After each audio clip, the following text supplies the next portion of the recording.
કેમ છો વિદ્યાર્થી મિત્રો? મજામાં?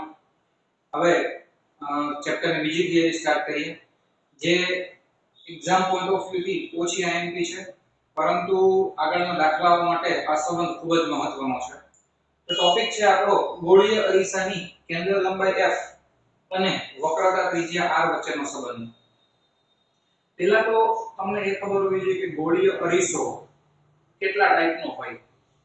તો આપણા અભ્યાસમાં જે ગોળીય અરીસા છે એ બે પ્રકારના રહેશે, અંતર્ગોળ અરીસો અને બહિર્ગોળ અરીસો. આપણી મોટાભાગની થિયરીઓ અંતર્ગોળ અરીસા માટે સૂત્રની સાબિતી આપશે, મતલબ કે આપણે જે થિયરીની સાબિતીઓ આપશું એ બધી કોના માટે હશે? અંતર્ગોળ અરીસા માટે. અને એવા જ સૂત્ર આપણે બહિર્ગોળ અરીસા માટે સ્વીકારી લેવાના રહેશે, બરાબર? એટલે અંતર્ગોળ અને બહિર્ગોળ બંને માટે સૂત્ર એક જ રહેશે. સંજ્ઞા પદ્ધતિઓમાં કેવો ફેરફાર થશે એ હું તમને થિયરી દરમિયાન સમજાવી દઉં. હવે જો તમારે f અને r વચ્ચેનો સંબંધ સમજવો હોય તો તમને પેલા f અને r શું છે ને એ ખ્યાલ હોવો જોઈએ. એટલે હું તમને અંતર્ગોળ અને બહિર્ગોળ અરીસાઓ માટે f અને r ઉપરાંત કેટલાક પેરામીટર્સ જે આગળની થિયરી માટે જરૂરી છે અને જે દાખલાઓ માટે જરૂરી છે એ હું તમને અત્યારે કરાવી દઉં છું. એક પછી એક બધું જોતા જજો. હવે વારંવાર એક બાબત આવશે અને એ છે વક્રતા કેન્દ્ર C. મિત્રો, વક્રતા કેન્દ્ર C કોને કહેવાય? તો નામ છે ગોળીય અરીસો. ગોળીય અરીસો હોય ને એ કોઈ ગોળો હોય ને એ ગોળામાંથી બનાવેલો હોય, બરાબર? સપોઝ આ કોઈ ગોળો છે, તો આ ગોળો જે છે એ ગોળામાંથી અમુક ભાગ કાપીને આ અરીસો બનાવવામાં આવે છે. તો જે ગોળામાંથી અરીસો બનાવવામાં આવ્યો હોય એ ગોળાનું કેન્દ્ર એટલે વક્રતા કેન્દ્ર C. તો ધારી લઈએ કે આ આખું જે છે, બરાબર, આવી રીતે ગોળો આવતો હોય તો ફોર એક્ઝામ્પલ અહીંયા ક્યાંક વક્રતા કેન્દ્ર C આવે છે એવું આપણે ધારી લઈએ, બરાબર? તો વક્રતા કેન્દ્ર એટલે શું? તો જે ગોળામાંથી અરીસો કાપવામાં આવેલો છે, આ જે ભાગ દેખાય છે એ આપણે આટલો ભાગ કાપેલો છે, બરાબર? તો એ કોઈ અરીસામાંથી જ કાપેલો, કોઈ ગોળામાંથી જ કાપેલો હશે. તો એ ગોળાનું કેન્દ્ર એટલે એને શું કહેવાય? C. હું જે તમને સિક્વન્સ આપું છું ને એ સિક્વન્સ પ્રમાણે તમારે ગોખવું નહીં પડે, બધું તમને યાદ રહી જશે. હવે ત્યાર પછી આવશે વક્રતા ત્રિજ્યા r. તો જે ગોળામાંથી અરીસો બનાવેલો છે એ ગોળાની ત્રિજ્યા એટલે એને શું કહેવાય? વક્રતા ત્રિજ્યા r. એટલે જો વક્રતા ત્રિજ્યાની વાત થતી હોય તો વક્રતા ત્રિજ્યા એને કહેવાશે r, બરાબર? તો આ થઈ જશે ગોળાની ત્રિજ્યા અથવા અરીસાની ત્રિજ્યા, મતલબ કે વક્રતા ત્રિજ્યા r. હવે આ આખો ગોળો આપણે ઉપયોગમાં લેતા નથી, ઓકે?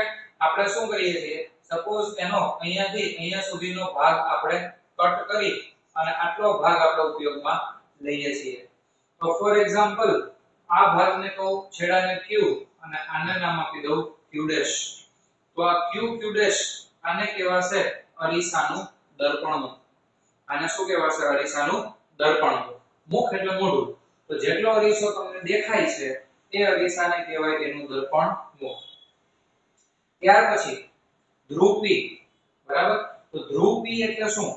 તો આ જે દર્પણમુખ છે એનું મધ્ય બિંદુ, દર્પણમુખ જે છે એના મધ્ય બિંદુને કહેવાય ધ્રુવ P. P એટલે પોલ, ઇંગ્લિશમાં કહેવાય પોલ. તો પોલ ઉપરથી આવેલું છે C, બરાબર? આ સેન્ટર ઉપરથી પોલ ઉપરથી આવેલું છે P, અહીંયા સેન્ટર ઉપરથી છે C અને રેડિયસ માટે r. તો આ થઈ ગયું પોલ. આ ચાર જે વ્યાખ્યાઓની મેં તમને સમજૂતી આપી એ અંતર્ગોળ માટે સાચી છે, એવી જ રીતે બહિર્ગોળ માટે પણ સાચી છે. હવે બહિર્ગોળ અરીસામાં કેવું થશે જોજો. આ ભાગ છે ને એ ચળકતો હોય, આ ભાગમાંથી રિફ્લેક્શન થશે. આ જે લીટા દોરેલા છે અહીંયાથી રિફ્લેક્શન થાય નહીં. અંતર્ગોળ અરીસો છે એમાં આ અંદરના ભાગમાંથી રિફ્લેક્શન થાય, આ લીટા દોરેલા છે એ ભાગમાંથી રિફ્લેક્શન થશે નહીં, ઓકે? તો હવે બહિર્ગોળ અરીસામાં બધી સાઈડ ઊંધી થઈ જશે. વક્રતા કેન્દ્રની વાત કરું તો હવે આ ગોળો આમ છે, આવી રીતે. તો આનું વક્રતા કેન્દ્ર C આ બાજુ ક્યાંક આવશે, વક્રતા કેન્દ્ર C। તો આની વક્રતા ત્રિજ્યા જો આપણે માપીએ તો વક્રતા ત્રિજ્યા r આ રીતે આવશે। દર્પણમુખ એ જ રીતે થાય q અને q ડેશ બરાબર। અને ધ્રુવ p તો મધ્ય બિંદુ છે દર્પણમુખનું મધ્ય બિંદુ એને શું કહેવાશે, ધ્રુવ p। તો આ રીતે જે ચાર ટર્મિનોલોજી આપણે અંતર્ગોળ અરીસા માટે જોઈ એ બહિર્ગોળ અરીસા માટે પણ સાચી છે। હવે બાકીની આગળ વાત કરીએ। મુખ્ય અક્ષ, મુખ્ય અક્ષ કોને કહેવાય, તો મુખ્ય અક્ષ જે છે, મુખ્ય અક્ષ કોને કહેવાશે, વક્રતા કેન્દ્ર C અને ધ્રુવ P, વક્રતા કેન્દ્ર C અને ધ્રુવ P માંથી પસાર થતી એક કાલ્પનિક રેખાને મુખ્ય અક્ષ તરીકે ઓળખવામાં આવે છે। મિત્રો કાલ્પનિક રેખા છે, એવી કોઈ રેખા ખરેખર અરીસામાં તમને જોવા મળે નહીં, પરંતુ આપણા કેલ્ક્યુલેશન માટે, દાખલાઓ ગણવા માટે આપણે મુખ્ય અક્ષની જરૂર પડશે। વસ્તુને જો અરીસાની સામે મૂકવી હોય તો એને મુખ્ય અક્ષ ઉપર મૂકવાની, વસ્તુનું અંતર માપવું હોય તો મુખ્ય અક્ષ ઉપર અંતર માપવાનું, પ્રતિબિંબનું અંતર માપવું હોય તો મુખ્ય અક્ષ ઉપર અંતર માપવાનું। ઇન શોર્ટ, વસ્તુને મૂકવા માટે મુખ્ય અક્ષ, વસ્તુ અંતર માપવા માટે મુખ્ય અક્ષ, પ્રતિબિંબ અંતર માપવા માટે પણ મુખ્ય અક્ષની જરૂર પડશે। તો વક્રતા કેન્દ્ર C અને ધ્રુવ P આ બે વચ્ચે જે કાલ્પનિક રેખા છે, આ કાલ્પનિક રેખાને કહેવામાં આવે છે મુખ્ય અક્ષ। સિમિલર કેસ બહિર્ગોળમાં એક થશે, વક્રતા કેન્દ્ર C અને ધ્રુવ P આ બે વચ્ચેની કાલ્પનિક રેખાને કહેવામાં આવે છે મુખ્ય અક્ષ। ઓકે, ક્લિયર થઈ ગયું? હવે પેરા એક્સિયલ કિરણો, પેરા એક્સિયલ કિરણો એટલે શું, તો કે એવા કિરણો જે મુખ્ય અક્ષને પેરેલલ એટલે કે સમાંતર હોય। તો પેરા એક્સિયલ કિરણો એટલે કે મુખ્ય અક્ષને સમાંતર અરીસા પર આપાત થતા કિરણોને કહેવામાં આવે છે પેરા એક્સિયલ કિરણો, બરાબર। દાખલા તરીકે આ રીતે જે કિરણો છે એ મુખ્ય અક્ષને સમાંતર હોય તો આવા કિરણોને નામ આપેલું છે પેરા એક્સિયલ કિરણો, પેરા એક્સિયલ કિરણો। ઓકે, વચ્ચે સ્પેસ મૂકવાની જરૂર ન હોય, ડાયરેક્ટ પણ લખી શકો, એને પેરેક્સિયલ કિરણો તરીકે પણ ઓળખવામાં આવે છે। તો આ વાત થઈ તમારા પેરેક્સિયલ કિરણો એટલે કે મુખ્ય અક્ષને સમાંતર કિરણો। સિમિલર કેસ અહીંયા પણ આવો જ થશે, બહિર્ગોળ અરીસામાં મુખ્ય અક્ષને સમાંતર કિરણો, મુખ્ય અક્ષને સમાંતર કિરણો।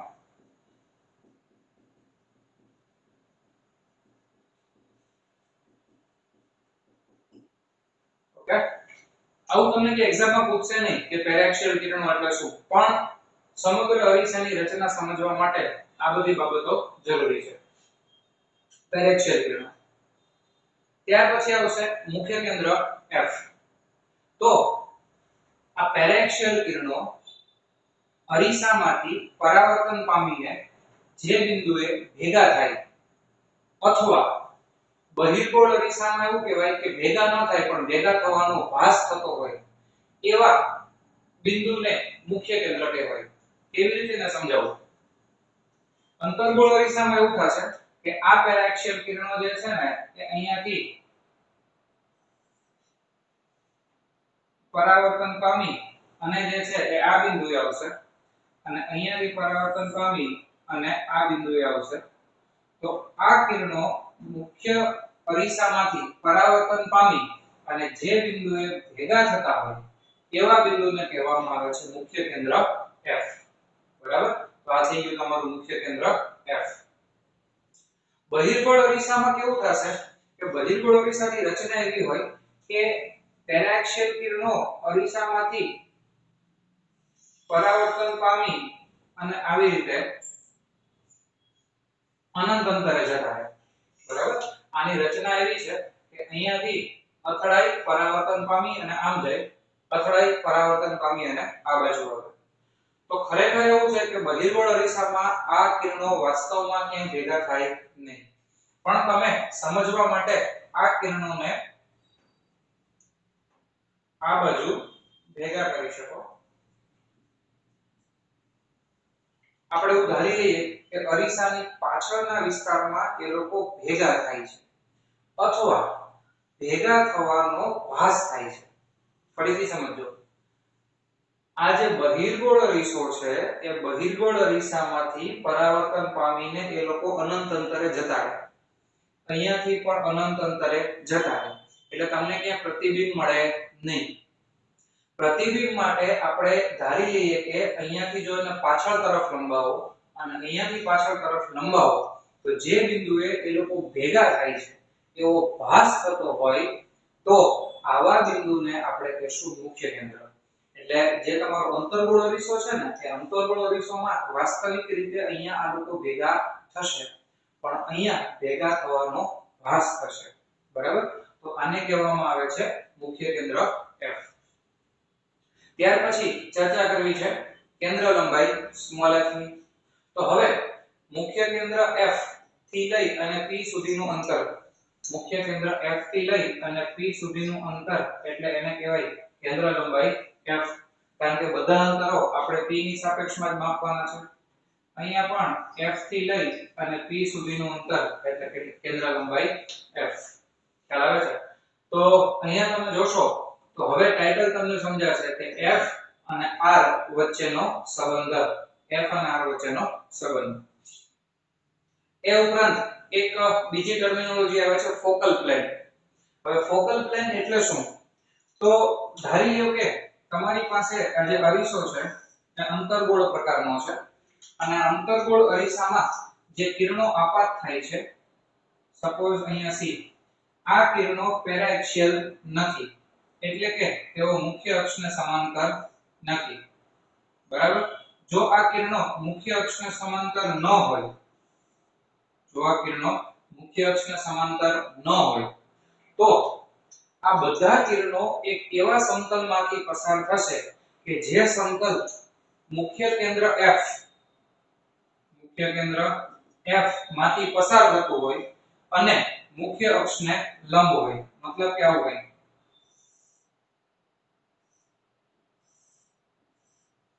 બરાબર, એક્ચ્યુઅલમાં આ જે તમારું સમતલ છે એ આવી રીતે છે, મુખ્ય અક્ષને લંબ, અને આ બધા કિરણો જે છે એ આ સમતલમાંથી પસાર થાય છે. તો આ જે કેન્દ્ર છે, સોરી, આ જે સમતલ છે, આ સમતલને કહેવામાં આવે છે ફોકલ પ્લેન અને એ મુખ્ય કેન્દ્ર F માંથી પસાર થતું હોય એવું આવી રીતનું સમતલ થશે. બરાબર, તો આ જસ્ટ તમને એક સમજૂતી થઈ. આ સમજૂતી વગર ચેપ્ટરની અંદર આગળ વધવું ઇમ્પોસિબલ છે. કારણ કે જ્યારે આપણે નિયમોની વાત કરતા હોય કે બધા જ અંતરો ધ્રુવ P ની સાપેક્ષમાં માપવા, તો હવે તમને ધ્રુવ P જે છે એ ક્લિયર હોવું જોઈએ. બરાબર, તો તમામ વસ્તુઓ ધ્રુવ P, મુખ્ય અક્ષ, આ બધી બાબતો જો તમારો પાયો મજબૂત હશે ને તો આગળ આપણને વાંધો નહીં આવે. એટલે મેં તમને પહેલા આ બેઝિક વસ્તુઓ કહી દીધી.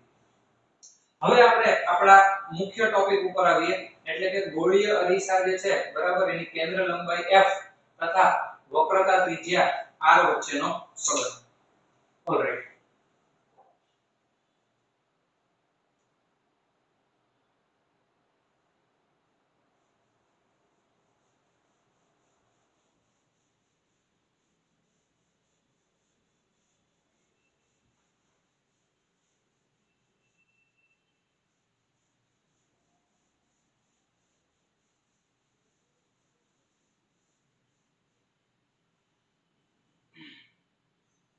તો આ જ આકૃતિને આપણે રીયુઝ કરવું હોય તો કરી શકીએ. ધારી લો કે આ પેરાએક્સિયલ કિરણો છે. આ પેરાએક્સિયલ કિરણો જે છે એ અરીસામાં કોઈ M નામના બિંદુ પર આપાત થાય છે એવું આપણે ધારી લઈએ. તો હવે આને કહેવાય આપાત કિરણ. બરાબર, અહીંયા તમને જે દેખાય છે આને શું કહેવાશે? આપાત કિરણ.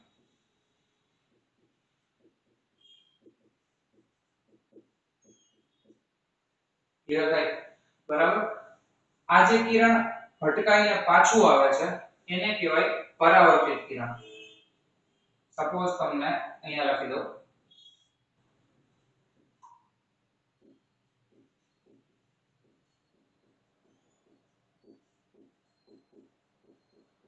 આપાત કિરણ અને પરાવર્તિત કિરણ ઓલરાઈટ હવે આ છે મુખ્ય કેન્દ્ર સી તો જો તમારે આપાત કોણ જોતો હોય તો આપાત કોણની વ્યાખ્યા એવી હતી કે આપાત કિરણ અને લંબ આ બે વચ્ચેનો ખૂણો જે છે એને કહેવાય આપાત કોણ એટલે આપાત કોણ દોરવા માટે તમારે જે છે એક લંબ દોરવો પડશે એટલે સી માંથી અરીસા ઉપર દોરેલો લંબ આ થઈ જશે બરાબર તો આ થઈ જશે સી માંથી અરીસા ઉપર દોરેલો લંબ તો એનો મતલબ એમ થાય કે આ આપાત કિરણ અને આ લંબ એની વચ્ચેનો ખૂણો એટલે આપાત કોણ થીટા આ પરાવર્તિત કિરણ અને આ લંબ એની વચ્ચેનો ખૂણો એટલે પરાવર્તન કોણ થીટા આ બંનેના માપ જે છે એ સરખા થઈ જશે તમને કન્ફ્યુઝન ન થાય એટલે અત્યારે આની જરૂર નથી તો આને કાઢી નાખો આપણે એક કિરણની મદદથી પણ આ થિયરી સાબિત કરી શકીએ બરાબર જેટલું ઓછું વસ્તુઓ દેખાતી હશે એ રીતે તમે જાતે કરી શકશો ઈઝીલી કરી શકશો તો હવે આ આપાત કોણ અને આ પરાવર્તન કોણ બંનેના મૂલ્ય સરખા હોય એવી આપણે ચર્ચા થઈ ગઈ એ ઉપરાંત અહીંયાથી તમે જોશો ને તો યુગ્મ કોણ બનશે આ z બને છે બરાબર આમ z બને છે ઓકે તો આ ખૂણો થીટા હોય તો સામે આ ખૂણો પણ કેવો બનશે થીટા બનશે બરાબર ઓકે ત્યાર પછી બીજી એક વાત કરીએ બહિષ્કોણ તો એક ત્રિકોણ જો આ MCF અહીં હું લખું છું કે ત્રિકોણ MCF ત્રિકોણ MCF માટે ખૂણો MFP બહિષ્કોણ છે ઓકે એટલે પાછો પ્રશ્ન આવશે કે સર બહિષ્કોણ એટલે શું સમજીએ A B C અને D બરાબર બહિષ્કોણ કોને કહેવાય દાખલા તરીકે આ ત્રિકોણ ABC છે ને એના માટે બહારનો ખૂણો આ ખૂણાને કહેવાય બહિષ્કોણ ત્રિકોણની બહારનો ખૂણો હવે આ બહિષ્કોણનું માપ કેટલું હોય જો માની લો હું તમને એમ કહું કે ભાઈ આ માપ જે છે એ 60 ડિગ્રી હોય આ માપ જે છે એ 60 ડિગ્રી હોય બરાબર તો ઓબ્વિયસલી ત્રિકોણનો ત્રીજો ખૂણો છે એ કેટલાનો થાય 60 નો થાય બરાબર તો હવે આ આખે આખું 180 નું થાય આમ 180 તો 180 માંથી 60 જાય તો આ કેટલા વધે 120 ઓકે હવે બીજી એક રચના વિચારો same way A B C D okay જોવામાં ભલે ગમે એવું લાગે ધારી લો કે આ ખૂણો જે છે 60 નો છે અને આ ખૂણો જે છે એ 80 નો છે 60 અને 80 તો પછી આ ત્રીજો ખૂણો કેટલાનો થાય ત્રિકોણનો તો 60 80 એટલે 140 નો થાય બરાબર 8 ને 14 140 તો પછી આ ત્રીજો ખૂણો કેટલાનો થાય 40 નો અને આ બહિષ્કોણ જે છે એ કેટલાનો થાય તો 180 માંથી 40 બાદ કરો એટલે 140 હવે તમે સીધે સીધું એવું કહી શકો કે કોઈ પણ ત્રિકોણ માટે આ બહિષ્કોણનું માપ જે ત્રિકોણનો અંદરનો ખૂણો છે એ સિવાયના બે ખૂણાના માપના સરવાળા જેટલું હોય છે મતલબ કે 60 + 60 120 60 + 80 એટલે 140 ખ્યાલ આવે દાખલા તરીકે હું એમ કહું ને કે આ ખૂણો આલ્ફા હોય અને આ ખૂણો બીટા હોય તો આ જે બહારનો ખૂણો છે એ શું થશે આલ્ફા પ્લસ બીટા થાય. તો આ ત્રિકોણ છે MCF એના માટે આ બહિષ્કોણ છે બરાબર. આ ત્રિકોણ આમ નમી ગયેલો છે જો આમ નમી ગયો છે આમ કરીને આમ, તો આ એનો બહિષ્કોણ છે. તો આ બહિષ્કોણનું માપ અંદરના બે ખૂણાના માપના સરવાળા જેટલું થાય.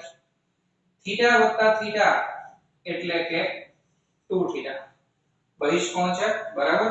એટલે તેથી અહીંયા તમે લખી શકો કે તેથી ખૂણો MFP એના બરાબર શું થશે 2 થીટા. તો હવે આ બહિષ્કોણનો કોન્સેપ્ટ તમને સમજાઈ ગયો હશે. એનાથી આગળ વધીએ. ચાલો બહિષ્કોણ સુધીનું કામ પૂરું. હવે મારે જે રિલેશન જોઈએ છે એ F અને R વચ્ચેનો જોઈએ છે. તો તમે જોઈ શકો છો કે F થી P સુધીનું અંતર એ સ્મોલ f છે, C થી P સુધીનું અંતર એ સ્મોલ r છે બરાબર. આ થિયરીની સાબિતી બે રીતે આપી શકાય. એક તમે ખૂણો બરાબર ચાપના છેદમાં ત્રિજ્યા 11મા ધોરણમાં શીખી ગયા એ રીતે આપી શકો, અથવા તમે એવું કરી શકો કે m માંથી અહીંયા તમે એક લંબ દોરો અને એને નામ આપીએ આપણે d. એને શું નામ આપીએ d. તો આ થઈ જશે 90 નો ખૂણો. હવે આકૃતિમાં આ d થી લઈ અને p સુધીનું અંતર છે એ ઓલમોસ્ટ 0 છે. આકૃતિ પરથી d થી લઈ અને p સુધીનું અંતર એને ડેલ્ટા નામ આપીએ અને ડેલ્ટા એના લગભગ બરાબર 0. મતલબ શું છે કે તમે ધ્રુવ થી f સુધીનું અંતર માપો તો એ પણ સ્મોલ f મળે અને d થી f સુધીનું અંતર માપશો તો એ પણ સ્મોલ f મળે. સેજ ઓછું મળે પણ આપણે ધારી લઈએ કે સપોઝ 100 અને 99.99997 એવું મળતું હોય તો આપણે લગભગ એ બેને સરખું ગણી લઈએ. દાખલા તરીકે p થી c સુધીનું અંતર 200 મળતું હોય અને d થી c સુધીનું અંતર 199.9999997 એવું મળતું હોય તો આ બેને આપણે એક સરખા ધારી શકીએ. તો હવે જ્યારે હું p થી f સુધીનું અંતર કહું તો પણ સ્મોલ f અને d થી f સુધીનું અંતર કહું તો પણ સ્મોલ f. p થી c સુધીનું અંતર કહું તો પણ r અને d થી c સુધીનું અંતર કહું તો પણ r જ થશે. ઓલરાઈટ. તો હવે આપણે સાબિતી આગળ આપીએ. મને એક કાટકોણ ત્રિકોણ દેખાય છે MDF. તો લખીએ આપણે કાટકોણ ત્રિકોણ MDF માં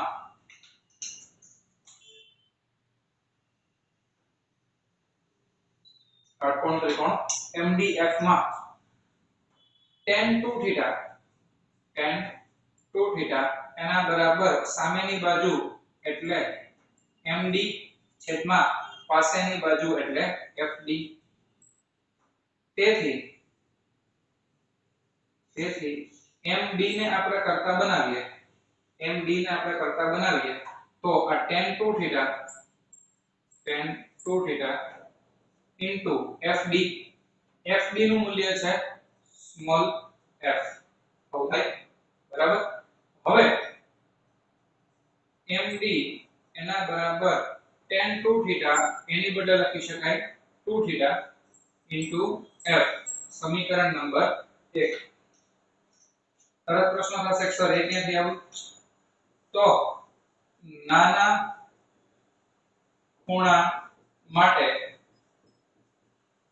tan થીટા એના લગભગ બરાબર તમે થીટા લખી શકો.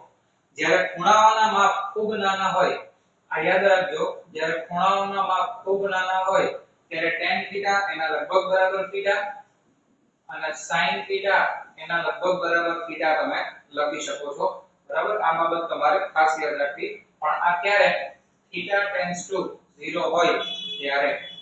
તો આપણે જે ગણતરીઓ છે એ બધી ગણતરીની અંદર આ પેરા એક્સિયલ રેસ મુખ્ય અક્ષથી ખૂબ જ નજીક હશે અને ખૂણાઓ ખૂબ જ નાના હશે. એટલા માટે આપણે એને ટેન્ડ્સ ટુ 0 લઈએ છીએ.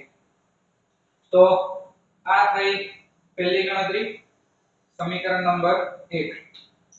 કયો ત્રિકોણ લીધો તો MDF. હવે લઈએ MDC. તો કાટકોણ ત્રિકોણ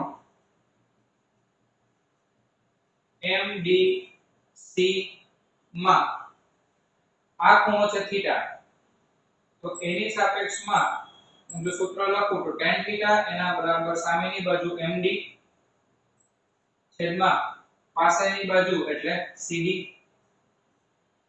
તેથી MD ને આપણે કરતા બનાવીએ, તો MD એના બરાબર tan થીટા ઇન્ટુ D થી C નું અંતર માપો કે P થી C નું અંતર માપો, કેટલું લેવાનું છે r. અને નાના ખૂણા માટે tan થીટા એના લગભગ બરાબર થીટા છે, તો MD એના બરાબર થીટા ઇન્ટુ r. પરિણામ નંબર 2. પરિણામ 1 અને 2 બંનેને સરખાવી શકાય, કારણ કે આ પણ MD બરાબર છે, પેલું પણ MD બરાબર છે. તો લખીએ પરિણામ 1 તથા 2 સરખાવતા, તો એકવાર આવશે 2θf એના બરાબર θr, એટલે કે r બરાબર 2f અથવા f એના બરાબર r/2. બરાબર. તો આ થઈ જશે તમારી જરૂરી સાબિતી. તો આશા રાખું છું કે આખી થિયરી તમને સમજાઈ ગઈ હશે. કોઈ ડાઉટ હોય તો તમે મને મેસેજ કરી શકો છો. Thank you.